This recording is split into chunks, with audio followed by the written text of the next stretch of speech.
Hi folks, welcome to episode 12 of the Epochs of the Lotus Eaters. I'm joined by Beau, and today we're going to be talking about the Scythians, those horse nomads of Greek, I was going to say myth, but they weren't mythical. They were just, they were kind of semi-legendary to the Greeks though, weren't they?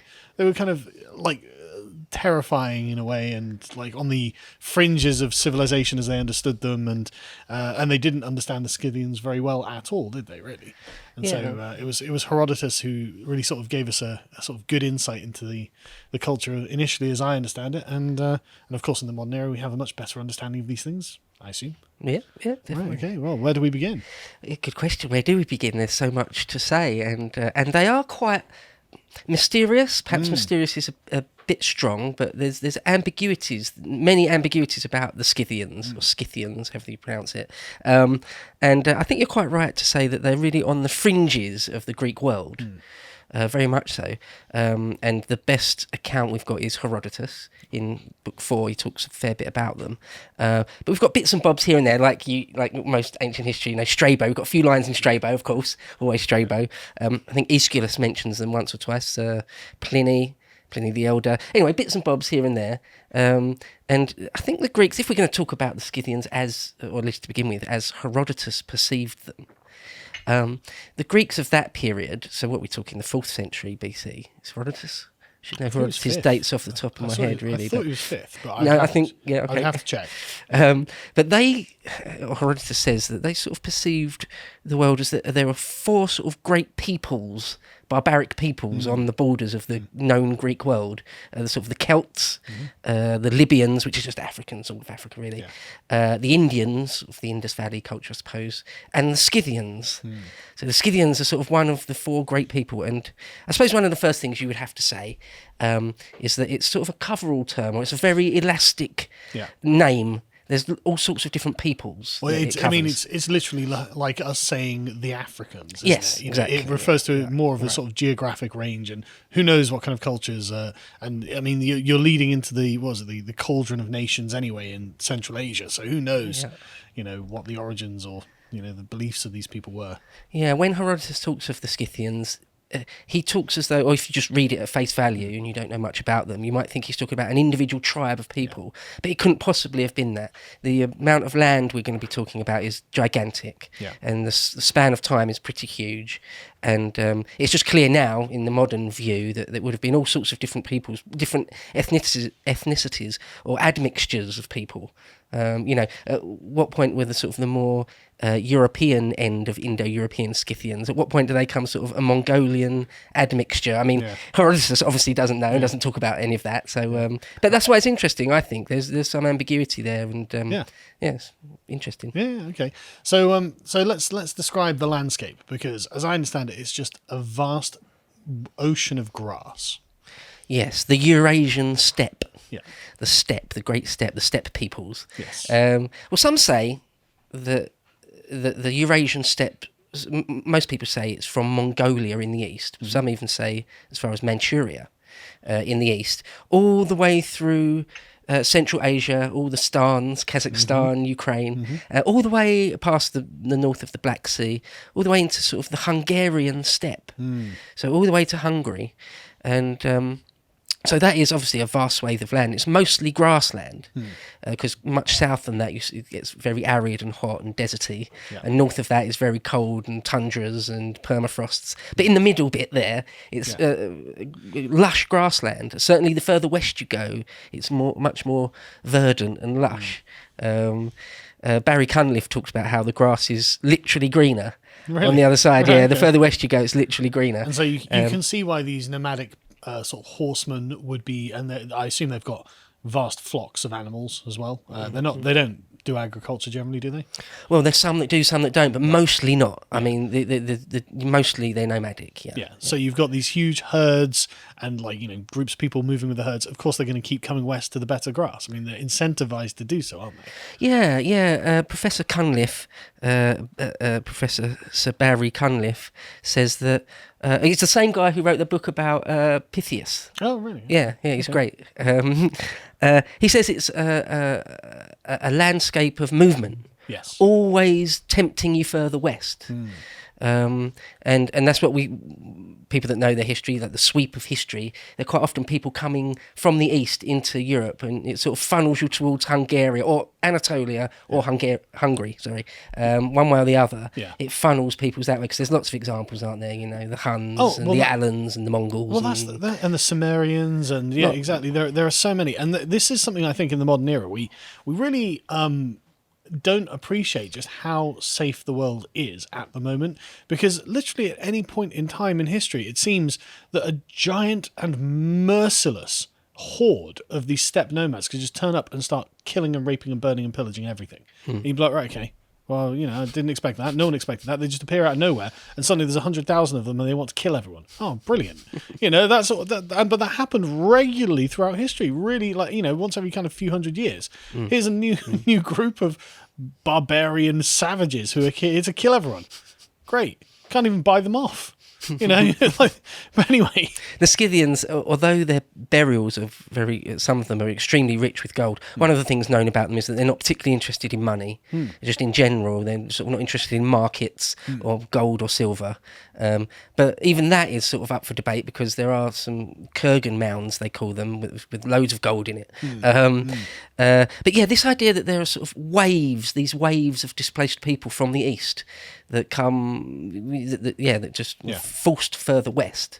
That just seems to happen again and again and again. And we are very lucky, really, to live in a world where you can fully expect not to be overrun by barbaric people that are going to do the worst things possible to you and your family. And one of the things I think is important to note is they're always unbelievably good warriors, because it's a very rough place that they come from. The sort of the far steppes, the Mongols learned this when their sons started being raised in China after conquering China, and they were like, wait, our sons are soft. We can't have that. And so they used to send their sons back to Mongolia to be raised, so they didn't turn out soft like the Chinese. And this was something that they found. And so it's like, right, so you've got this incredibly rough place that ends up creating massive nations of barbarians and sending them across to what I guess we would call the civilized world. It's pretty mad. Yeah, this idea that you're sort of almost born in the saddle, or from the youngest possible age. As soon as it's really possible to put you on a horse, they will do it, and it's just complete second nature, muscle memory, whatever you want to say. And the Scythians are absolutely part of that tradition. I mean, sort of the not originators. Some people say, or Herodotus says they're sort of the first of these great steppe horse lords, but that's not the case now. We know that's not the case. There are cultures and peoples that predate the Scythians. The Yamna people, for example, the corded ware culture. We don't even know their names. We predate written history. We don't know what they called themselves or what other people called them. Exactly, like the Scythians didn't write anything down. No. That's why we have to rely on Herodotus and Pliny and Strabo and things. In Greek, was it the scholoi, I think the Greeks called them. They gave them the name. But again, it's this thing, when do the Scythians turn into Sarmatians or Indians or Parthians or Persians? Idea. No one does. Well, that's the thing, isn't it? Because you always get, in each era that the historian is writing, there is something north of the Black Sea that is essentially the same thing as the Scythians, but they've always got a different name, like Sarmatians or the Alans or whatever it is. And it's just like, okay, they just must have been a group of people who turned up, defeated whoever was there, absorbed whatever was left, and then became the new barbaric tribe that's on the fringe of the world. Well, that's exactly right. And I think it's kind of easy for someone like Herodotus just to call them all Scythians. What else are you going to do? Yeah. I don't know what his options are. Yeah. I mean, if we go back to...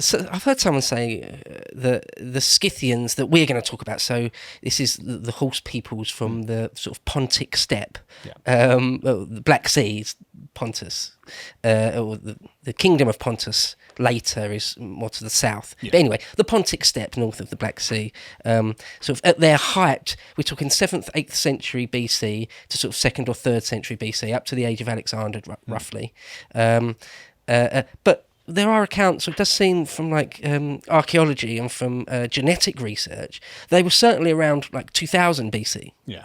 But they only really sort of hit their stride, if you like, or Herodotus gives the impression they only really hit their stride in sort of the 7th, 8th century. I mean, you've got a classic bit of Herodotus where he sort of makes up what is to us nonsense. You know, that they're descended from the first king, Scythians, who's a descendant of Hercules and a half-serpent woman. Okay, well, I'm going to be the Herodotus defense force once again and say I don't think he made it up. I think someone told him. Oh yeah, I don't think he made it up, but it's just obviously can't be true. The mythological origins of the Scythians, as told probably by the Scythians themselves or something like that. You know, they've got the warrior hero and then a mythological woman. So, okay, that's what they tell themselves.